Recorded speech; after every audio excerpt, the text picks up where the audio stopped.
അധികം ആരും ശ്രദ്ധിക്കാതെ വീടിൻ്റെ പിന്നാമ്പുറങ്ങളിലൊക്കെ നിൽക്കുന്ന ഒരു ചെടിയാണ് ദന്തപ്പാര. താരനൊക്കെ പോകാൻ ബെസ്റ്റാണ് കേട്ടോ. അപ്പോൾ ഇത് വെച്ചിട്ട് എണ്ണ ഉണ്ടാക്കാൻ പറ്റുമെന്ന് അമ്മ പറഞ്ഞു. അപ്പോൾ അതാണ് ഇന്ന് ട്രൈ ചെയ്യാനായിട്ട് പോകുന്നത്.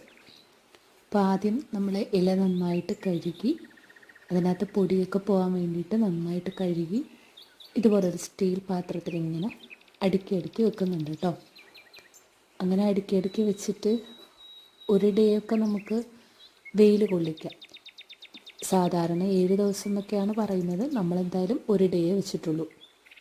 അതിനുശേഷം അതിൻ്റെ മുകളിൽ ദേ ഇങ്ങനെ വെളിച്ചെണ്ണ തൂക്കി കൊടുക്കുന്നുണ്ട്. അങ്ങനെ ഒരു ദിവസമൊക്കെ ഇരുന്ന് കഴിഞ്ഞ് ഒരു വൈകുന്നേരമൊക്കെ ആകുമ്പോൾ ഇത് നല്ല ചുവന്ന എണ്ണ നമുക്ക് കിട്ടും. അപ്പോൾ ഇഷ്ടമായെങ്കിൽ ലൈക്ക് ചെയ്യണേ. അധികം ആരും ശ്രദ്ധിക്കാതെ